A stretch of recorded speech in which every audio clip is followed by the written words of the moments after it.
ఆరోగ్యవంతమైన వాతావరణంలో తయారు చేయబడిన కమ్మని ఊరగాయలు, పొడులు, వడియాలు మరియు అప్పడాలు జంధ్యాల ఫుడ్స్. ఏ రాష్ట్రాన్నైనా ప్రస్తుతం ఉన్న పరిస్థితుల్లో నడిపేది లిక్కర్. ఈ విషయం అందరికీ తెలుసు ఓపెన్గా. సో ఈ లిక్కర్ గురించి గతంలో జగన్మోహన్ రెడ్డి గారు అన్న మాట ఏంటి అంటే, వచ్చే ఎలక్షన్స్లో నేను లిక్కర్ బ్యాన్ చేయకపోతే అసలు ఓట్లే అడగాను. ఇక్కడ ఈయన కూడా ఆ మాట తప్పారు.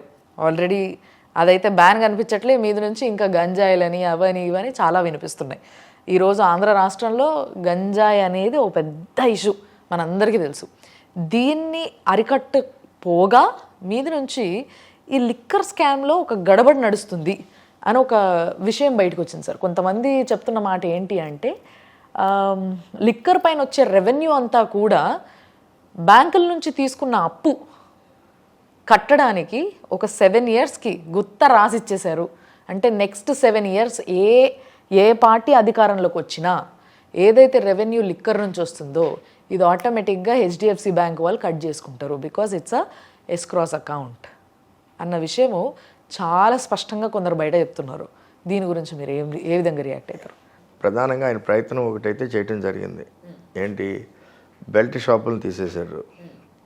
ఈ రాష్ట్రంలో సేల్స్ని తగ్గించాలి క్రమక్రమ పద్ధతుల్లో. ఎందుకంటే జగన్మోహన్ రెడ్డి గారు ముఖ్యమంత్రి అయ్యే 2019 టైంకి లిక్కర్లో ఇవాళ ఉన్న పరిస్థితుల్ని ఆయన ఏ విధంగా అయితే కట్ చేయగలరో, ఇప్పుడు మొత్తం కన్జంప్షన్ చూస్తే నాకు తెలిసింది కన్జంప్షన్ ఆఫ్ రాష్ట్రంలో నెంబర్ ఆఫ్ కేసెస్ సోల్డ్ తగ్గినాయి, కానీ రేట్ల వలన ఆ వలన రెవెన్యూ అలా కన్సిస్టెంట్గా ఉంది. కానీ ఆయన లాంగ్ టర్మ్ దృష్టిలో, ఎందుకంటే అంటే దీనికి అంటే కన్సిస్టెంట్గా కాదు, రేట్లు బాగా పెరిగినాయి కాబట్టి పెంచారు కాబట్టి. ఎందుకంటే జగన్మోహన్ రెడ్డి గారి ఆలోచన ఏం చెప్పడం జరిగింది, భారీగా రేట్లు పెంచేస్తే కొనుక్కునే వాళ్ళు ఇబ్బంది పడి తాగడం మానేస్తారని. ఇప్పుడు సిగరెట్ల మీద కూడా ప్రపంచం అంతా రేట్లు పెంచుతూ పోతారు. ఎందుకంటే జనాలను డిస్కరేజ్ చేయాలి, అది కొనుక్కోవాలంటే చేతులు కాలేదట్టు చేస్తేనే వాటికి దూరంగా వెళ్తారు. అంటే యాక్చువల్గా నిజంగా చెప్పాలంటే, ఒక రోజు కూలీ చేసుకునేవాడు ఒక 500 సంపాదిస్తున్నాడు అనుకోండి సార్ ప్రతిరోజు. ఈ వ్యక్తి ఇంతకుముందు 130 రూపాయలు 140 రూపాయలు సంథింగ్ ఎంతో స్పెండ్ చేసి ఒక బాటిల్ కొనుక్కొని తాగివాడు, అలసిపోయి తాగి పడుకునేటోడు అయిపోయేది. బట్ ఇప్పుడు కల్తీ మందు తాగడానికి 200 చిల్లర రూపాయలు పెట్టి ఒక బాటిల్ కొనుక్కొని వాడు తాగి వాడు ఆరోగ్యం పాడు చేసుకొని వాడికి వచ్చే 500లో ఇంకో 100 ఎక్స్ట్రానే కలుపుతున్నాడు తప్పితే నాట్ లిక్కర్ వాట్ ఎవర్ ఇవన్నీ కూడా ప్రొహిబిట్ చేయడానికి చాలా టఫ్ టీమ్ని ఒకటి ఎస్ఈబిని పెట్టి ఈ రాష్ట్రంలో చాలా కంట్రోల్స్ తీసుకొచ్చారు.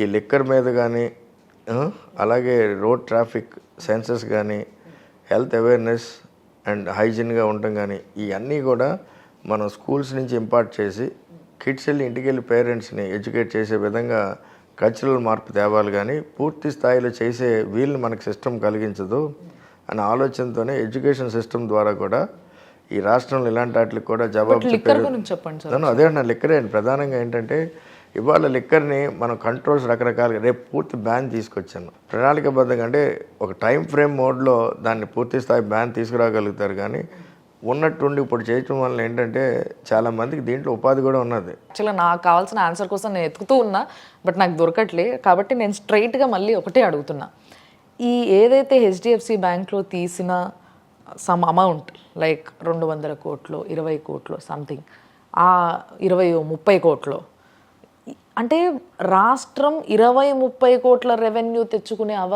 అంటే ఆ అవకాశం కూడా లేకుండా అయిపోయింది. అప్పెందుకు చేయాల్సి వచ్చింది? వాటిని కట్టడానికి 7 సంవత్సరాల వరకు లిక్కర్ పైన వచ్చే రెవెన్యూ అందులో పడ్డం ఏంటి, ఆ ఎస్క్రాస్ అకౌంట్ ఏంటి, వాళ్ళు కట్ చేసుకోవడం ఏంటి? బేసిక్ రోడ్డు వర్క్ కాంట్రాక్టర్లకే బిల్లులు ఇచ్చుకోలేక 70-80 వేల కోట్లు పెండింగ్లో ఉన్న పరిస్థితులు ఆయన ముఖ్యమంత్రి అయ్యారు. అలాంటి పరిస్థితుల నుంచి ఇవాళ ఆంధ్ర రాష్ట్రం ఒక సైడ్ని రెవెన్యూ పెంచుకుంటూ అవకాశాలని, ఇప్పుడు మీకు పోర్ట్ ఉన్నదండి, పోర్ట్ని 32,000 కోట్లు పెట్టి ప్రభుత్వం పోర్ట్స్ కడుతుంది.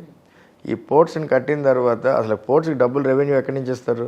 వాళ్ళకి ఈ పోర్ట్లు కట్టిన తర్వాత దాని ఎకనామిక్ ఇంపాక్ట్ ఒక్కొక్క పోర్ట్ని 10,000-15,000 కోట్లకి వాల్యూ క్రియేట్ చేసే విధంగా వాటితో డిపిఆర్ చేసి మళ్ళీ ప్రభుత్వం లేకపోతే లోన్ ఎందుకు ఇస్తాడు? నేను అడిగిన దానికి తప్ప మిగతా అన్నీ చెప్తున్నారు సార్ మీరు నాకు. అలాగే లిక్కర్ అంటే మీకు ఉట్టి లిక్కర్ గురించి చెప్తే లిక్కర్ కోసమే చేశారా అంటారని. అంటే దాని గురించి సరే సార్, నేను ఇది ఉట్టి లిక్కర్ ఇది నేను చెప్పిన దాంట్లో నిజం ఎంత అబద్ధం ఎంత అది చెప్పండి సార్. ఎందుకంటే నేను సిస్టంలో లేనోను కాబట్టి నాకు అందులో నిజం ఎంతో అబద్ధం ఎంతో తెలియదు. కానీ ఒకవేళ జరిగి ఉంటే దాంట్లో ఏమాత్రం తప్పులేదు. ఎందుకంటే ఈ లిక్కర్ మీద వచ్చే ఆదాయాన్ని ఇవాళ గవర్నమెంట్ చేపట్టిన కొన్ని సంక్షేమ కార్యక్రమాలకు కానీ గవర్నమెంట్ చేపట్టిన కొన్ని ప్రాజెక్టులకు కానీ ఆ విధమైన లింక్ని ఏర్పాటు చేసి ఉండొచ్చు. దాంట్లో తప్పే ఉంది. ఇది ఓన్లీ కేవలం ఈ రాష్ట్రాన్ని ఎఫిషియెంట్గా పరిపాలన చేసి మనకున్న వనరుల్ని మనకున్న ఆదాయాన్ని ఎఫిషియెంట్గా ఖర్చు పెడుతూ అన్ని వర్గాలని బ్యాలెన్స్ చేసి ఈ రాష్ట్రాన్ని ముందుకు తీసుకెళ్లే ప్రక్రియలో I think this is a part of it. గంజాయి అనేది విపరీతంగా వినిపిస్తుంది, కనిపిస్తుంది, దొరుకుతుంది అన్న విషయం అయితే మీకు బాగా తెలిసి ఉంటుందిగా. నా చిన్నతనం నుంచి కూడా నేను ఇంటా ఉండేవాడిని ఈ ప్రాంతంలో. ఎందుకంటే ఇక్కడ ఎవరు వాడపోయినా ఇక్కడి నుంచి అడవుల్లో ఎక్కడో ఇలా గంజాయి పెంచి కొన్ని సిటీలకి ఇక్కడి నుంచి పంపిస్తున్నారు అన్నది ఎప్పటి నుంచో ఉంది. మీకు రెడ్ శాండర్స్ ఉంది చిత్తూరులో. ఎవరు జగన్మోహన్ రెడ్డి గారు వచ్చినప్పుడు జరిగిందా? గత ప్రభుత్వంలో కానీ అంత ముందుగా కంపల్సరీ అది వాళ్ళని అడుగుతా సార్. నేను మిమ్మల్ని అడుగుతాను ఎలాగా. ఇప్పుడు గంజాయి అన్నది జగన్మోహన్ రెడ్డి గారిని అడ్డం పెట్టుకుని, ఎందుకంటే ఇవాళ పొలిటిసైజ్ చేయడానికి చాలా అంశాలు లేవు. సో ఈ స్ట్రే ఇన్సిడెంట్స్, ఇప్పుడు గంజాయి ఇక్కడ ఎంత డిస్ట్రాయ్ చేశారో జగన్మోహన్ రెడ్డి గారు ముఖ్యమంత్రి అయిందో అది కూడా మేము చూస్తూనే ఉన్నాం. ఎన్ని రకాలుగా అరికడుతున్నారో చూస్తూనే ఉన్నాం. జగన్మోహన్ రెడ్డి గారు ఇంగ్లీష్ మీడియం స్కూల్స్ తీసుకురావడం అనేది చాలా మంచిది అని చెప్పి చాలామంది పేదలు ఎంకరేజ్ చేస్తున్నారు దాన్ని. జగన్ గారి పుణ్యం అని చెప్పి మాట్లాడుకునే వాళ్ళు కూడా ఉన్నారు, దాంట్లో డౌటే లేదు. సో జనాలను ఎప్పుడు అనడానికి లేదు. వాళ్ళు ఏది కనిపిస్తుందో ఏది జరుగుతుందో వాళ్ళే సాక్షులు దానికి. సో వాటన్నిటిని వాళ్ళే చెప్తారు. అదే జనాల్లో నుంచి ప్లస్ పాయింట్ వచ్చింది, అదే జనాల నుంచి మైనస్ పాయింట్లు వచ్చినాయి. ఇది ఉట్టి జగన్మోహన్ రెడ్డి గారి బాధ్యత కాదండి. ఈ సమాజంలో ప్రతి కుటుంబం బాధ్యత. ఏంటి, తాగుడు సమస్య కానీ గంజాయి వాడకం సమస్య కానీ. ఎందుకంటే ఎస్పెషల్లీ మాకు ఇక్కడ లేదు కానీ మాకు సిటీస్లో, హైదరాబాద్ సిటీలో ఇవాళ పెద్ద స్థాయిలో డ్రగ్ సమస్య కానీ ఇవన్నీ కూడా చాలామంది రాష్ట్ర ముఖ్యమంత్రి గారి రెస్పాన్సిబిలిటీ లేకపోతే రాష్ట్ర మంత్రుల రెస్పాన్సిబిలిటీ కింద దీన్ని ట్రీట్ చేసి రాజకీయాల్లో వాడుతున్నారు. కానీ ఇది మీరందరూ కూడా పూర్తి స్థాయిలో అవేర్నెస్. ఇది అసలు అదే అంటున్నానండి, ఈ రాష్ట్రంలో ఉన్న ప్రతి ప్రాబ్లంకి అధికారం అనుకుంటాం చాలా తప్పండి. ఇది ఎవరినో బ్లేమ్ చేసి ఎవరికో ఏళ్ళు చూపించడానికి కాదు నేను చెప్పేది. బాధ్యత అన్నది అందరి మీద ఉన్నదని చెప్తున్నాను. సరే, ఓకే, ఫైన్. గంజాయి గురించి, లిక్కర్ గురించి, సంక్షేమ పథకాల గురించి కొన్నింటి గురించి మాట్లాడుకోవడం జరిగింది. బట్ మీ గురించి మాట్లాడడం చాలా బాకీ ఉంది. ఎందుకు అనంటే మీరు అనే వ్యక్తి, ఇప్పుడు సునీల్ గారు అనే ఒక వ్యక్తి ఒక హాట్ టాపిక్గా మారింది ఆంధ్రప్రదేశ్లో. ఎందుకు అనంటే ప్రతిసారి ఓడిపోతూ ఈసారి నిలబడి గెలుస్తా అన్న ఒక గ్లో మీ ఫేస్లో కనిపిస్తుంది. తప్పకుండా గెలిచి తీరుతా అన్న నమ్మకం మీ ఫేస్లో కనిపిస్తుంది. దీనికి కారణాలు ఏందంటారు? అంటే ఏ విధమైన స్ట్రాటజీస్ ఉపయోగిస్తున్నారు ఈసారి? కానీ ఈసారి ఏంటంటే కొంచెం టెక్నాలజీ ప్లస్ మా లోటుపాట్లు కూడా తెలుసుకున్న వ్యక్తిగా మా ఆలోచనల్ని ప్రజలకు ఇంకా దగ్గరగా తీసుకెళ్ళాలి, వీలైతే ప్రతి గడపకి తీసుకెళ్ళాలని ప్రణాళికతో ముందుకెళ్ళాం.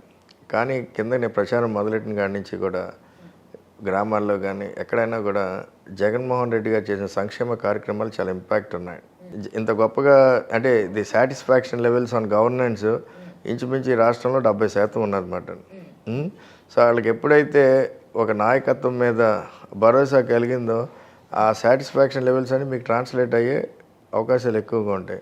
సో ఈ ఎలక్షన్స్లో నేను గెలుస్తాను గ్యారంటీగా నమ్మకం రావడానికి ప్రధానమైన కారణం జగన్మోహన్ రెడ్డి గారు చేసిన పరిపాలన కానీ, అలాగే పార్టీ పరంగా ఆయన వైఎస్ఆర్ కాంగ్రెస్ పార్టీని ఏ విధంగా అయితే ఎలక్షన్స్ కానీ రేపు జరగబోయే ఎన్నికలకి సిద్ధం చేశారో, కార్యకర్తలనే కానీ వాలంటీర్ వ్యవస్థ కానీ అన్ని లెవెల్స్లో కూడా ఆ భరోసా కానీ ఆ పార్టీ టుడే అది మాకు బేసిస్. రెండోది ప్రధానమైనది నా ఆలోచన ఏదైతే నేను లోకల్ మేనిఫెస్టో ఈ ప్రాంతం మీద దృష్టి పెట్టి చేసింది గతంలో ఎప్పుడు అంత రీచ్ అవ్వలేదు కానీ ఈసారి బాగా రీచ్ అవ్వగలిగింది.